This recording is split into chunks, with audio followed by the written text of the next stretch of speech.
am mbégte dellu si bi tey jii ñu am mbégte dalal Cheikh Seck nekk secrétaire général du syndicat démocratique des travailleurs de la santé et du secteur social ñuy càmbar bu baax a baax tolluwaayu wér-gu-yaram fii si réew mi naka noonu politique sanitaire si réew mi état bi pexe yu mu teg lan moo tax mbir mi sooxee jafe-jafe yu fi am waaye tamit li wut sabab bi mel mooy actualité bi ak génnu àdduna bu soxna bu astu soxna ca Louga mu nekk négligence bi nga xamante ni ministre de la santé et de l'action sociale Abdoulaye Diouf Sarr dem si janoom ak taskatu xibaar yi wax la ni mel moo tax dañ ko yaatal ci kanam tuuti Cheikh Seck maa ngi lay dalal jàmm ci plateau Kennu Askan Wi fii si ITV. maa ngi leen nuyu El Hadj Malick di nuyu seen téléspectateurs yi ak ñëpp ñi nga xam ne ñu ngi ñuy seetaan à travers seen plateforme yëpp di la gërëm ci invitation yi di nuyu aussi ñëpp ñi nga xam ne tey jii ñu ngi liggéeyal kër docteur ak fu nu mën a nekk zone yi gën a reculé di nuyu suñu fédération parce que wax nga syndicat bi fédération des syndicats de la santé donc bi nga xam ni camarade Jo ma ko jiite donc di coordonnateur bi di nuyu aussi ñëpp ñi nga xam ni ay secrétaire général yu bokk ci cadre boobu mais di nuyu aussi suma secrétaire général central bi ma bokk muy Cheikh Diop di nuyu aussi waa CTO mooy hôpital général Idrissa Pouye bi nga xam ni aussi foofu lay liggéey donc di la gërëm comme ni ma koy wax rek ci invitation bi. Merci. Alors dañu dem régie laataa ñuy xuus bu baax si waxtaan bi ñu teewlu Abdoulaye Diouf Sarr ministre de la santé et de l'action sociale ndax Abdourahmane Ly teewoon na conférence de presse dem bi ñu dellusiwaat si plateau bi. Mesdames, Messieurs, chers. jëwriñ wu ñu dénk wàllum wér-gu-yaram bi joxe na conclusion yi tukkee ci càmbar wi nga xamante ni ñetti mission yu ñu yónnee woon ca hôpital Amadou Sakhir Mbaye ba ca Louga becc nañu ko ngir xam ci yan anam la fa asu soxna ñàkkee bakkanam rapport bi la moo xamle mooy génn ko àddunam bi mënees nañu ko woon a maytu te leneen waralu ko woon lu dul sàggante ak agent yi doon liggéey ca hôpital ba. tolof bi ñu ngi ko seetlu ci structure sanitaire bi ci niñ ko effectivement jëlee ci biir hôpital bi loolu nag ci wàllu diagnostic bi lañ ko seet donc ñu ceytu bi des na mais aussi ñu seet ko ci wàllu prise en charge bi ak surveillance donc ni ñu ko waroon surveiller ñu ko noonu. conclusion majeure bi mooy que ne faatu madame Astou Sokhna ñu ngi ko tuddee décès maternel évitable mooy que ne gannaaw ndogalu yàlla wane na loo xamante ne waroon nañ ko mën a donc saafara. Astou Sokhna ci bëccëgug fanweeri fan ak benn ci weeru ko mars la ñëwoon ci hôpital bi gannaaw ay mettit yu mu doon yëkk waraloon sax ñu entré woon ko ci hôpital ba waaye anam gu ñu ko doon toppatoowee dara baaxu ci ba tax mu mujjee fatu loolee moo waral ñu dàq directeur ba woon doon jiite hôpital ba. indi fi beneen directeur bu tudd Abdallah Gueye compte tenu de sa compétence et de son sérieux. beneen décision bi ñu jël mooy ci biir hôpital bi képp koo xamante ne agent la te newoon ci dispositif bi xamante ne moo doon toppatoo Astou Sokhna ñu jël la dugal la ci benn procédure boo xamante ne disciplinaire boo xamante ne hôpital bi moom moo koy conduire procédure boobu mën na dem jusqu'au licenciement parce que en vérité li ñu def dafa déboucher ci donc faat bakkan. muy lu ñëpp di metti waaye li lee xew ca hôpital Amadou Sakhir Mbaye ba ca Louga waruñu ko jël yaakaar ni noonee la demee fépp ci bërëbu fajukaayu réew mi bu ñu sukkandikoo ci Abdoulaye Diouf Sarr. Sénégal dafa def ay performance yu am solo ci wàllu mortalité maternelle et néonatale loolu ndëkk dafa nekk indicateur OMS indicateur bu am solo Sénégal tey ci sous-région bi UEMOA moom moo fi juutu ci indicateur boobu moom moo fa gën a nekk ci kanam parce que 2019 ñu ngi doon tourner ci indicateur boo xamante ne 386 naissances décès pour 100 000 naissances vivantes la en 2019 ñu ngi ci 236 décès pour 100 000 naissances vivantes. ci weneen wàllu wi Abdoulaye Diouf Sarr ngi yégle ni hôpital Aristide Le Dantec ci lu yàggul dara daañu ko yeesalaat jëwriñ wu ñu dénk wàllum wér-gu-yaram bi moo ngi xam ni bokk na ci lu ñu fas yéene gën a yokk ñu yëngu ci bërëbu fajukaay yi rawatina kon ñi nga xamante ni ñu fay dalal nit yi di maanaam accueil bi. Abdourahmane Ly di la jaajëfal bu baax a baax Mafal Fall mu nekkoon ci caméra bi alors Cheikh Seck nga nekk secrétaire général du syndicat démocratique des travailleurs de la santé et du secteur social ñoo ko déggandoo Abdoulaye Diouf Sarr dem janoom ak taskatu xibaar yi déclaration bu mu def alors sa premier jàngat lan la. D'abord c'est-à-dire avant même point de presse bi di am na ay actes yoo xam ni posé nañu au plus haut sommet de l'État.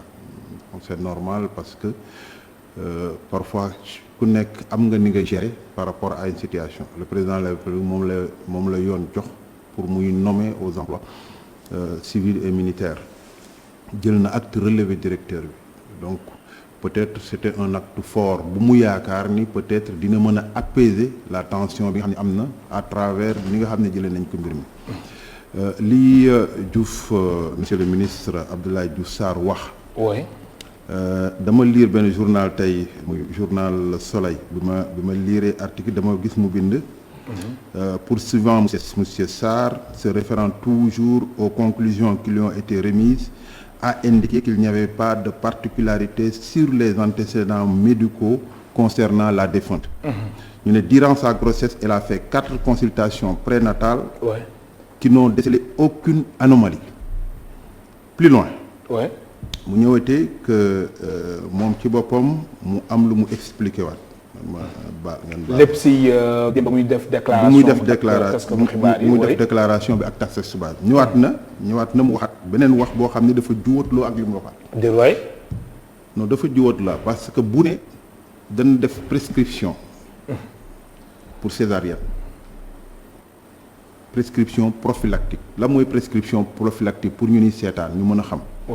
mooy nit ñëw na ci biir visitam ñu gis ni kii kat doom ji position bu mu nekkee baaxul te bu naree accouché wu dafa nar a am problème ñu ne ko boo jegee accouchement rek ñëwal ñu césarienne la pour éviter ces risques. wala ñu ne la doom ji poids bi dafa ëpp. par exemple entre 4 kilos 500 wala 5 kilos. xam nga bu amee poids bu ëpp fa mu war a jaar su fekkee tolloowul ak moom mën na indi ay jafe-jafe. loolu la ñuy wax ci gynécologue yi di ko wax. césarienne prophylactique donc lu ñuy prévenir la lu ñuy prévoir la. donc mënoo taxaw yow ci biir sa communiqué nga ni def nga enquête nga ni ndaw si def na consultation yëpp kenn gisul benn anomalie ci moom nga taxawaat nga ni amul lépp baax na ba pare nga ni ci biir wax nga ni dañ ko defal césarienne prophylactique dañuy ñaari wax yooyu ban moo ci dëgg.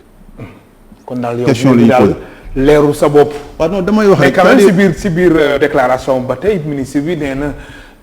décès bu soxna Astou Soxna mënoon na ñàkk. waaw xam nga Hadj Malick dama koy wax toujours. c'était évitable. xam nga ñaata jigéen ci 2011 ci statistique yi ñu jot. toll na ci juróom-ñaar téeméer ñoo xam ne. ci biir Sénégal ñoo xam ni bi ñuy accoucher la ñu faatu. 700. waaw. ci 2021 kii du première du dernière bien que nag ñu ngi koy ñaan yàlla xare ko àjjana bu ñu sañoon ñun. bu ñu solee blouse dugg ci biir structure sanitaire. képp ku fa dugg rek di ngay wér mais damay xamal leen ne ñun de ba ñuy former mosuñu jàngal mosuñu wax au point de vue de la loi am nañ obligation de résultat ça veut dire que nit ki ñëw na feebar ci structure bi am nga obligation nga faj ko ba mu wér amuñu ko ñaareel bi aussi amuñu obligation empêcher nit mu faatu dinañ def nag suñu kéemtalaay kàttan li ci des nag ci loxo yàlla la mais quand même négligence médicale est-ce que Cheikh Seck mën nga ko dindi ci cas bi. non xam nga jusqu'à présent. xam nga Alioune jusqu'à présent. bi ngay taxaw nii ak explication yi nga xamante ni. mooy li ma la wax man ki nga xamante ni moom moo di jëkkëram ak yooyu. mais négligence médicale. est-ce que mën nañ ko dàq jusqu'à présent Alioune oui je pense que journaliste nga. procureur ak juge mënuñu àtte ci clameur populaire.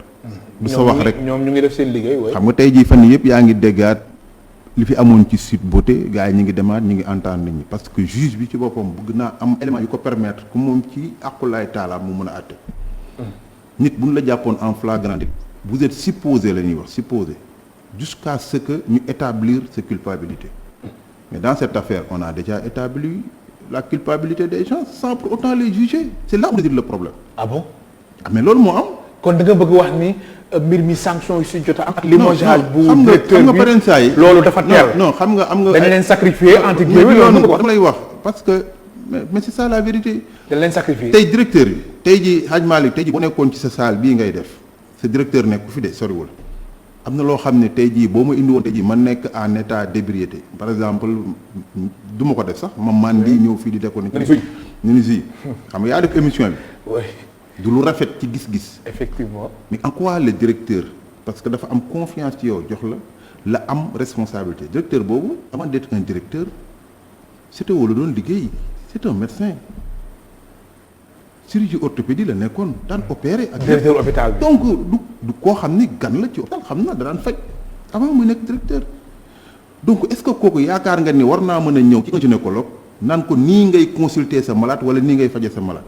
kon yow limogeage bi àndoo. non dama ni la. loolu nga bëgg wax parce que dafa du faj. non dama ni la mënuma cee ànd parce que tout simplement du solution l'exemple de nu mu tudd ci. mais da nga bëgg wax ni moom amul sax responsabilité morale. non am na. mais dama bien la sûr en mais tant xam que nga directeur de l'hôpital. non quand on pose un acte. oui quand on pose un acte boo ko posé c'est pour que ëllëg loolu bañ a am mais est-ce que le fait nga limogé directeur moo réglé ka doon dem di inspecter quelle est sa responsabilité parce que c'est la direction des établissements publics de santé. oui.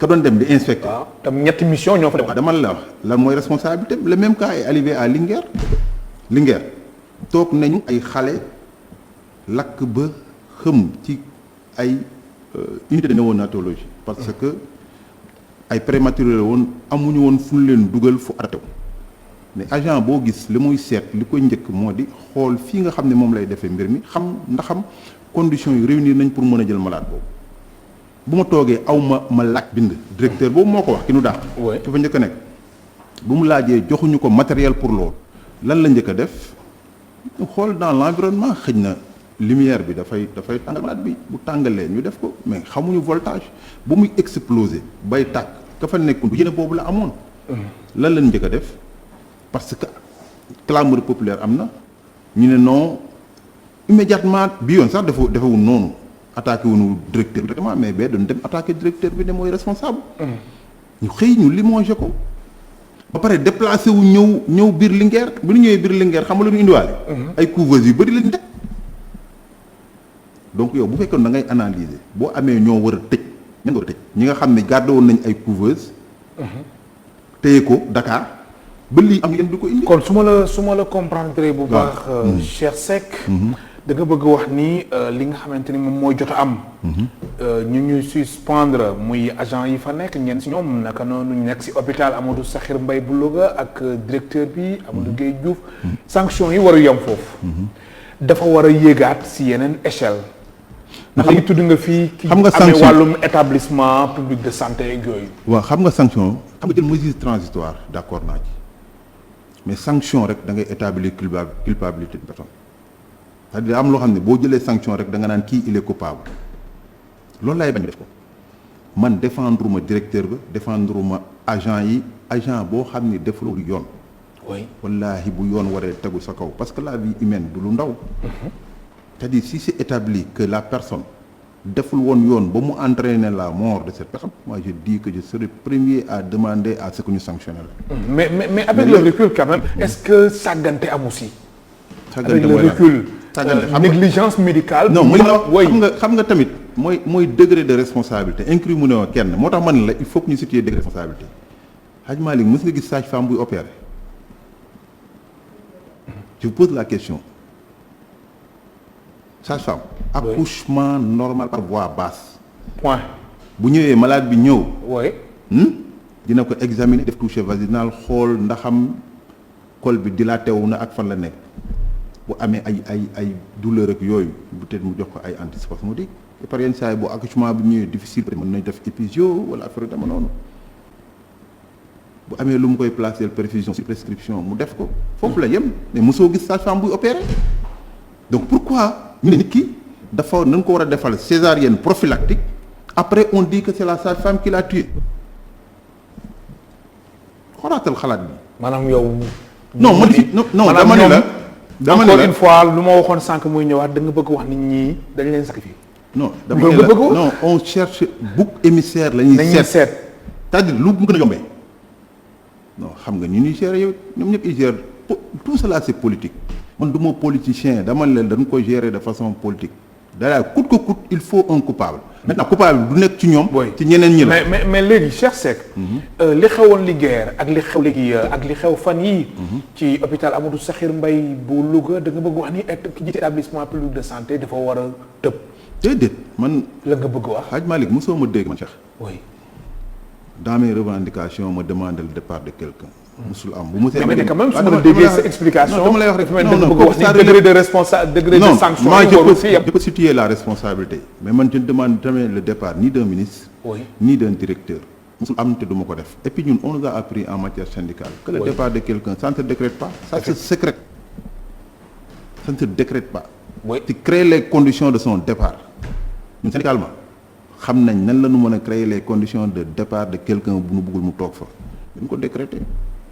un état même boo décréter ni nañ fi jëlee nit mais loolu état bu ko defee faiblesse la ci moom état du ko def mukk et puis ñun bu ñu ko fi jëlee indi fa keneen mu def la même chose alors que le nœud du problème du système réglé woon ko ce ne sont pas les hommes. le nœud du problème lan la. du problème mu ministre bi gis nga ministre bi fi nekk.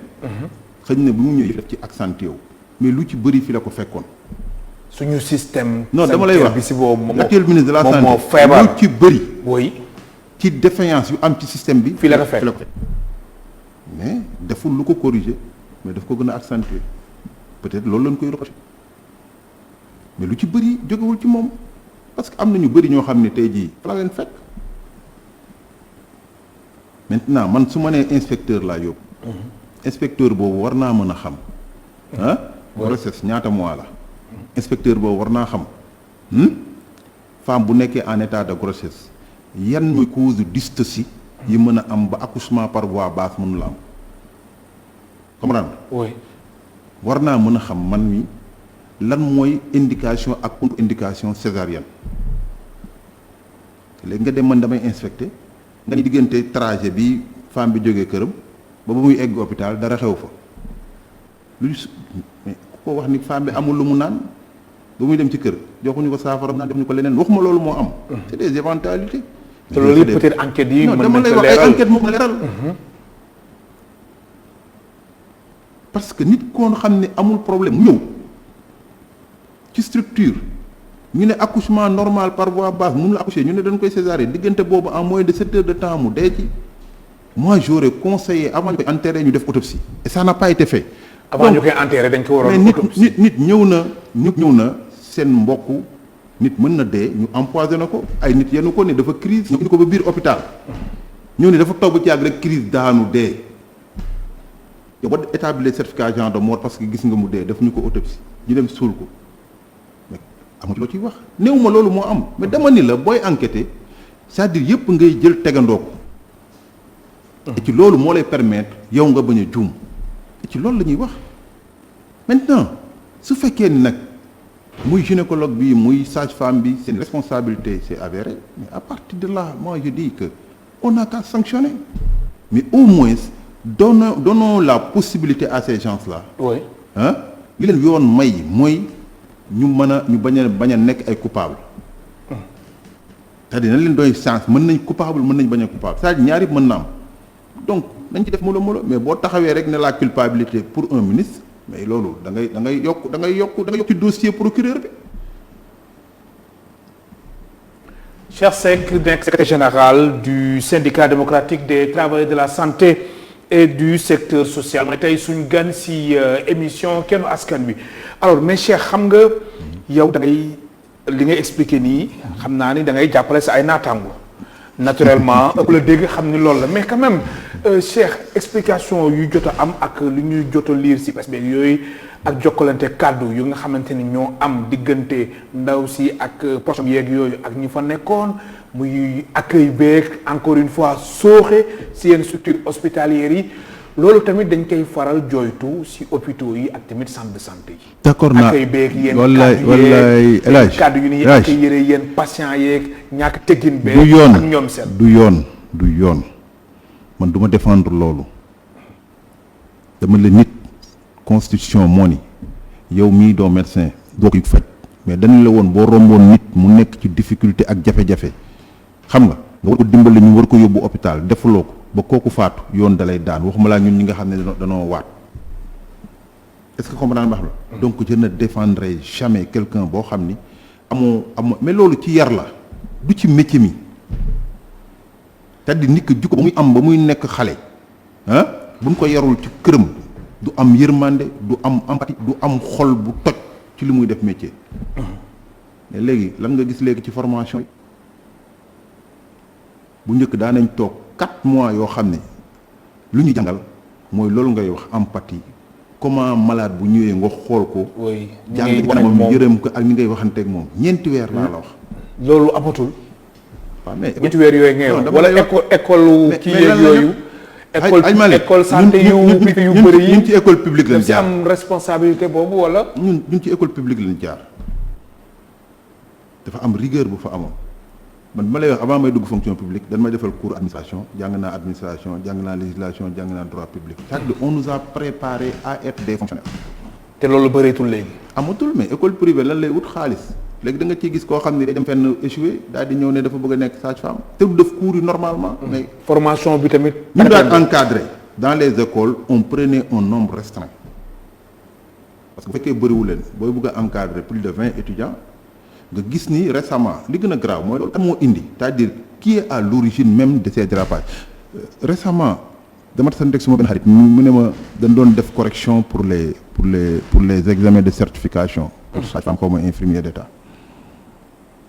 mu ne ma ñu ngi ci bu 2020 c'est-à-dire 2021 corrigé guñ ko 2022 kenn waxatu ko parce que candidats yi ñu bëri tellement gis nga boo demee tey jii muy Touba muy Linguère foo dugg am na école de formation sage-femme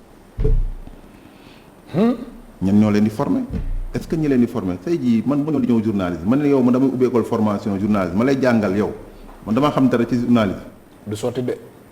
mais loolu moo am c'est-à-dire ki lay jàngal bu amul xam-xam mënoo am xam-xam yow benn ñu toog ñu ne dañu am problème ci orientation étudiante déggoon nga fi coow daal il y a cela 3 ans gars yi ne mais pourtant nous on avait dit que ni mais pourquoi ñuy am problème orientation étudiant alors que y a dans le secteur de la santé presque plus de 30 métiers yoo xam ni yëpp ñu ci bëri ay diplôme d'état la pourquoi mënuñu orienter ci ñooñu ci école yooyu d'autant plus que am na ñoo xam ni Kolda la ñuy jógee alors que Kolda am na benn centre régional de formation en santé boo xam ni comme INDSS la di former ay infirmiers d'état ay sages-femmes d'état ak ay assistants infirmiers xale bi am bagam jógee Kolda di ñëw ba Dakar di tumaranke amul fu mu dëkk boo ko inscrire ci centre de formation boobu nga xam ni après day am diplôme d'état am bu pare day nekk infirmière wala mu nekk sage-femme bac plus 3 on ne l'a pas fait. oui bu dee ci médecine la mooy IFR yi mais tey jii da ngay gis fu nekk école privée ma nga fa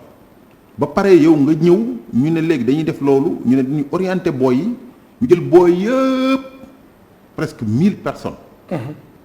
INDSS nekk fi yóbbuwu leen fa parce que xaalis la c'est des enjeux financiers. oui 6 centres régionaux de formation nekk biir Sénégal Thiès am na. Kolda am na Saint-Louis am na yóbbuwul leen fa.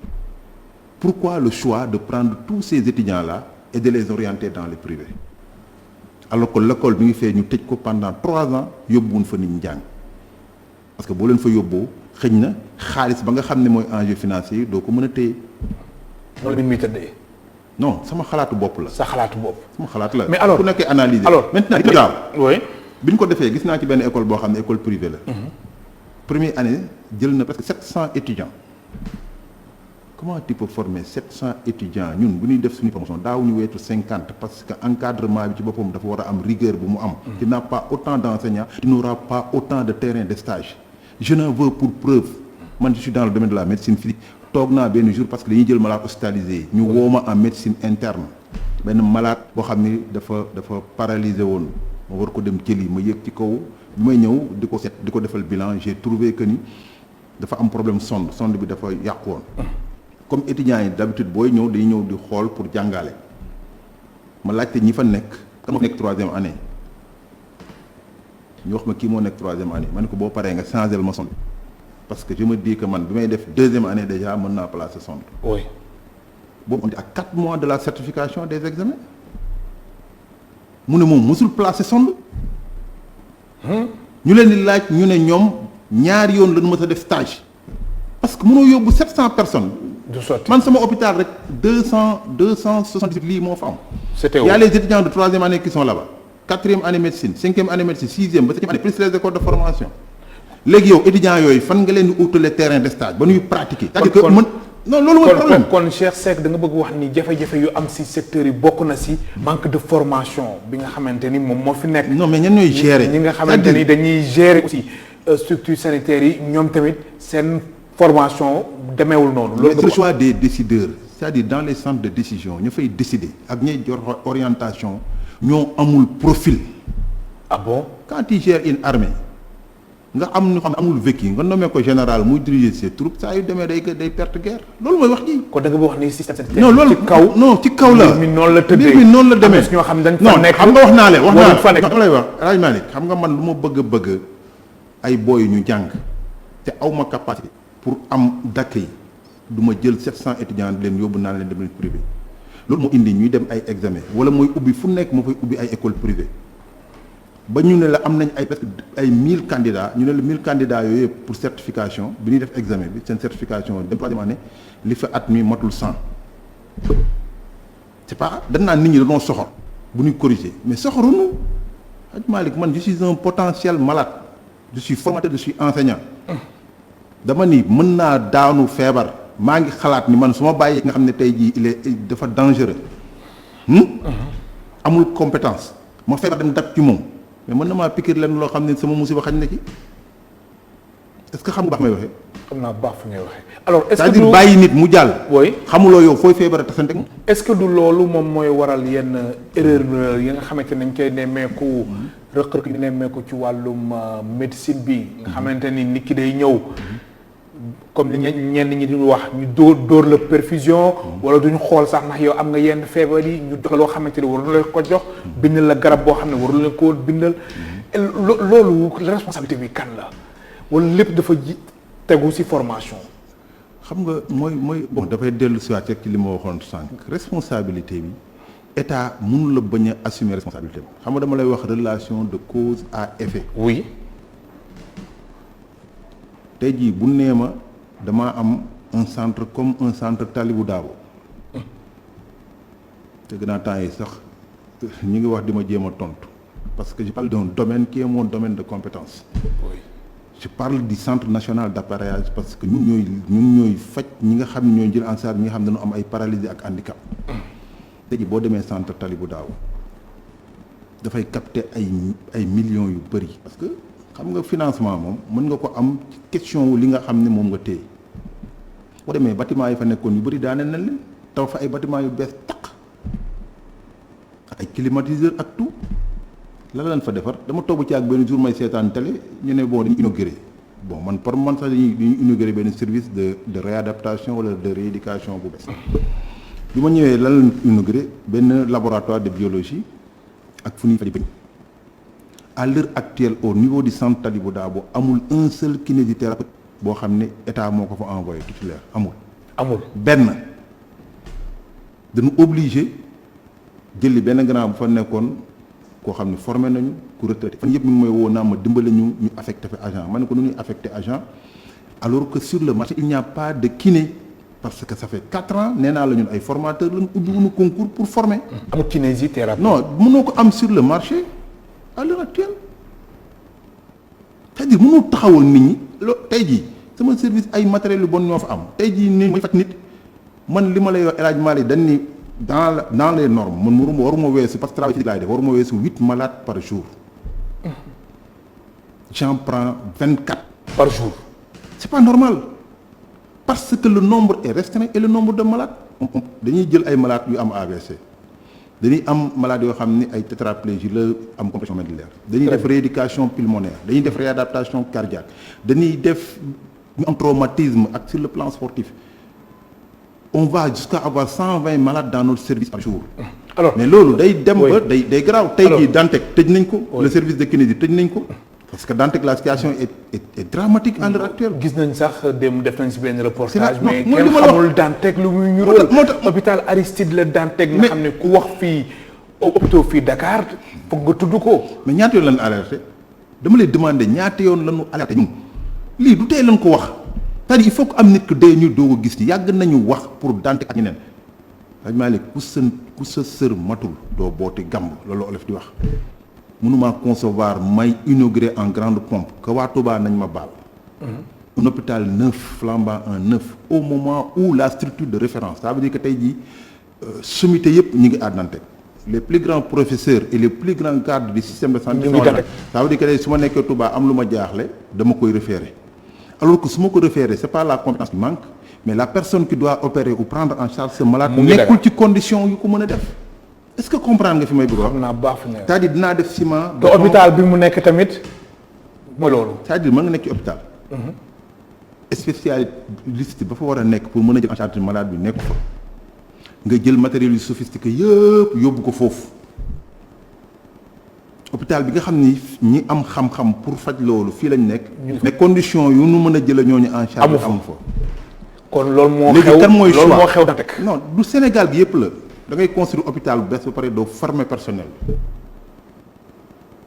c'est-à-dire le problème du dagg boppu directeur bi du dagg boppu sage-femme yi moo koy réglé loolu laa leen mere yéen journaliste fan yi dama leen koy wax ne ngeen dégg ko yéen ñëpp temps yi moom vraiment man sama may ma rek âge xam nga dama la sànq gis nga ñoo gisoon noonu ni hôpital Aristide Le Dantec gis nga im rek ay image yu doy waar non bu ngeen xamul hôpital Dantec lu muy ñuróol bu ngeen leen bàyyi woon ngeen ñëw CTO ngeen filmer xam nga CTO dañ koy gis ci biti fleurs yi nice dugal ci biir moo tax non fépp la non dama lay wax dañuy masqué dañuy nax Diouf Sarr tamit jël loolu taxaw di wax man par saa dama koy yërëm c'est très sérieux je sais que xamul loolu tax mu nuy mere bu nuy taxawee ci télé di critiquer c'est pas sa personne mu baal ma nag personne am intéressé wuñu sérieusement parlant oui mais c'est parce que dañuy teg suñu loxo fa nga xam ne fa la tey te dëgg boo wax ni xamul lu xew non gars yi ñëw di ko wax xanaa ne ñooñu muy yóbbu ñu koy defal ay inspection ñooy ñëw naan ko kii da nga ko war a écraser da nga ko war a def lii kii day topp ki di la attaquer di la def lii alors que du fi Modou Diagne Fada nekkee loolu lañ daan wax mais au moins Fada am na ay temps daan nañu déglu actuellement toog nañu temps yële CTO 4 mois yoo xam ne amuñu benn scanner 4 mois. 4 mois dans un hôpital. nga toog xam nga tey jii kii nga wax ne doon accoucher. mais nga toog ñeenti weer amoo scanner. scanner mooy lan ku am accident foofu ci autoroute bi ñu yennu la nga am trauma crânien hémorragie interne xanaa lay opérer dina xam lu nekk sa bopp avant mu lay opérer. léegi bu fekkee ni kooku dafa ñëw amul scanner malade bi de ci diggante bi yéen ñu daal di ñëw ñu ne dañ koo négliger alors que du négligence moo fa am. fekk scanner amu fa. toog nañ ñeenti weer wax naa ko ci rajo yi wax naa ko ci télévision yi. ba léegi nii. non fan yi la ñuy doog a am. waaw la ñuy doog a réparer demal la ñeenti weer boobu ay mois de d'avril. oui janvier mois de defe naa décembre la janvier. février mars. amul fu ma ko jooyul. dem naa sax ba scanner boobu dañ ko defar. non dama scanner boobu moo wax la histoire moo tax ma lay wax wu mu jaan Fada dama la li tax ñun du question dama koy faral wala lenn mais au moins daan na jël soin déglu ñu dama nekkoon di xeex ci condition yoo xam ne du woon sax xaalis bu ñu doon laaj condition yu baaxuloo ñu doon liggéey ci teew li jëf gars yi ne ko wéy ñii dañuy kii il faut les liquider man dàq nañ ma fi 15 mois dans ma structure Fada am na ay temps bi ñu demee ba koy monter contre les gens moom moo ut benn circuit def enquête boppam ba xam les réalités mu convaincu ñu ñëpp au niveau du ministère ce jour-là il a eu le courage wax ñi nga xam ne leen ni que li ngeen doon wax yëpp dara du ci dëgg. man maa dem ba enquête sama bopp gisal sama bopp sur le terrain que li nga président ñëw na fa ci biir Covid bi.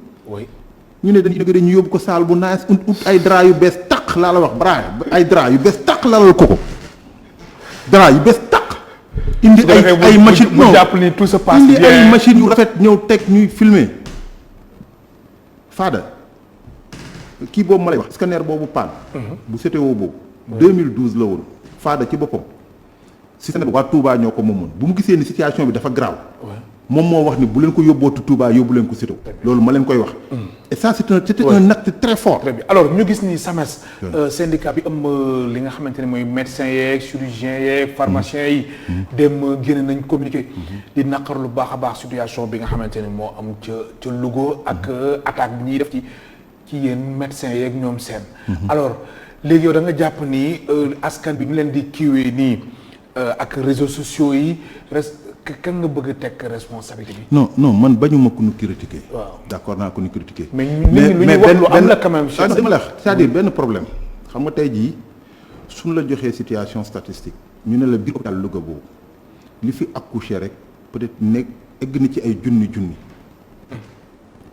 konteel ña fa accouché lan fa defal ci ay césarienne rek mat na 300 te danaa la benn gynécologue moo fa nekk wala ñaari gynécologue ça veut dire que benn nit boobu moom mooy def liggéey boo xam ne tey jii fukki nit waroon nañ koo def mais nit la nit boo xëyee suba ñu ne la da ngay consulter parce que yow dong yaa fa nekk gynécologue ci région bi ba pare nga am ay césarienne nga def bloc xamoo ban heure parce que ki ngay defal césarienne buy accoucher mën na ñëw 8 heures ci guddi nga césariser ko doo nelaw guddi gi xëyaat suba enchaîné waat liggéey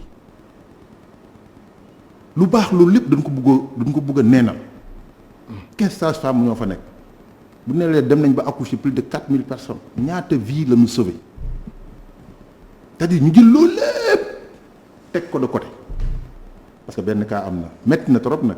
parce que bu ñu sañoon nit du fa ñëw di faatu mais ñu fàtte ni aussi yàggul dara ci biir Covid bi sage-femme boo xam ne dafa ëmb xam nga mënoon nañ ko noppal parce que dañ doon wax naan dafa am ay personnes yoo xam ne des personnes à risque. oui mais bàyyi nañ ko mu liggéey ci biir Covid bi dafa ëmboon Covid bi moo ko faat ak doomam ba mu ëmboon. et pourtant sage-femme la sage-femme d'État et pourtant gis loo comme ni ñu traité ñu ko jour bi fan yi bi ñuy wax ni femme bi dafa décédé au même moment benn médecin anesthésiste réanimateur. oui ci hôpital Fann. biir hôpital Fann. te jour boobu moo bardé dem liggéey. moo garde way sol blouse am la moo doon liggéeyam kooku c'est-à-dire ku ne dee na sax moom moo koy te xamuñu dee na moom moo koy réanimer c'est-à-dire kooku loolu mooy liggéeyam ndax man sax ci ay tànk lay fay ak ay rééducation mais moom bu nee la kër gi arrêté na moom la ñuy woo ni ko kaay réanimer malade bi moom moo dem ba ci yàgg di faj nit ba daanu. mu génn àdduna yàggul au même moment. oui est-ce que dégg ngeen ñu wax ci liñ ci wax. Covid bi pendant presque 2 ans ñaata agent de santé ñoo ci dee est-ce que mës nga dégg syndicat ñu koy poser parce que tout simplement ay minutes dañuy considérer ñu comme ay soldats yu dem en guerre soldat bu dem en guerre du ñëw di taxaw naan dañ maa dóor bal condition yu jafe-jafe yu ñuy liggéey benn sage-femme boobu ma lay wax tey jii moom moo nekk Missirah Sirimana moom moo nekk Missirah Dantila moom moo nekk Xosanto xam yaa ngi wax ñu ngi affecté ni nangu ñu fa dem. waaw ñoom ñoo fay toog tey jii. duñu nelaw guddi duñu nelaw bëccëg. te gars yi Dakar nit ñi bëgg a toog moom. exactement te même yenn heures yi sax. xam nga ñaata lañ leen fay doo fa gis. xam nga ñaata lañ leen fay xam nga ñaata lañ leen fay par weer. eggul 180 000 pour quelqu'une ou quelqu'un qui a bac plus 3 ans bac plus 3 niveau licence dans la fonction publique sénégalaise. Prenez un enseignant qui a bac plus 3 nga comparer salaire am ak salaire u sage-femme te man ci nit laay liggéey wala infirmier d'état bi te infirmier d'état boobu ci benn poste de santé la nekk poste de santé boobu moo paralysé ay villages yu ma 30 villages biir village mu nekk benn CS moo fa nekk enseignant boobu ma lay wax xëy na buy jàngale ci collège bi benn classe la yor. très bien te classe boobu mu yor. responsabilité weesuwul 40 élèves. alors mais yooyu yëpp nga nekk ko. di ko def muy ci lu baax tey jii enseignement bi ne dañu soxla ñu ne dañu bëgg am atteindre benn taux de scolarisation. gars yi dañu uti banque mondiale financé leen ñu ut 20 000 volontaires ñoo xam ne amuñu woon diplôme d'état jaaruñ ci école de formation ñu dem jàngale ñu ñëw ñun ñëpp ñu intégré leen dans la fonction publique sénégalaise utal leen corps d'accueil bu baax mais ku mën a def ba loolu defaloo ko sage-femme yi ba pare ëllëg nañ sànni xeex da koy poser problème. alors si li jeex na seen grève bi tey la mat 72 heures da ngeen nekkoon 72 heures de grève fédération des syndicats de la santé. fan yi gis ngeen ak ministre des finances et du budget mbir mi tàggatémbe sotteegul ba léegi. alors la nga ñëwaat tuuti si revendication yi mais lundi quand même da ngeen di delluwaat si structure yi. waaw incha allah lundi dinañ liggéey. parce que keroog jot nañu waxtaan ak gouvernement bi ministre des finances ma nga fa woon et waxtaan nañu waxtaan boo xam ni vraiment c'était assez responsable quand même. parce que lii ma lay wax nii yëpp bi leen ko waxee seen kanam am na lu bëri dañu woon mënuñu woon gëm ni loolu am na ci santé parce que ñun dañ daan wax daaw ñu wax dañ daan liggéey et yaakaar nañ de parce que le ministre Abdoulaye Daouda Diallo loolu la ñu wax rassurer ñu ne il va trouver surtout sur les points à incidence financière. oui parce que li koy firndeel mooy bi ñu toogee di wax toog na ba ci yàgg mu génn bi mu génnee ñëw dellu soit ne président de la République Macky Sall moo ko woowoon di ko laaj fan ngeen toll ci négociation yi et moom moo ko na fexe ba trouver saafara problème mu agent de santé yi donc loolu au moins ñun dalal na seen xel. lu positif la ci ñun. très bien Cheikh man lay gërëm baax di la sant. merci beaucoup jërëjëf. mu nekkoon Cheikh Seck secrétaire général du syndicat démocratique des travailleurs de la santé et du secteur social naka noonu aussi mu bokk ci fédération des syndicats de la santé mu nekkoon tey suñu kan ci émission kennu askan wi Ndiaga Seck mu nekkoon ci réalisation kenn askan bi muy kennu mooy pilier. waaw parce que sànq sunu groupe yi sunu gars yëpp dañ ñu koy laaj. waaw kennu moom mooy pilier kennu askan wi. pilier wu askan bi. ok d'accord Ndiaga Seck moo nekkoon ci réalisation bi Iba Mar Sène ci son bi ci caméra yi. Souleymane Diallo téléspectateurs yi jaa ngeen jëf amul seen fay bon week-end.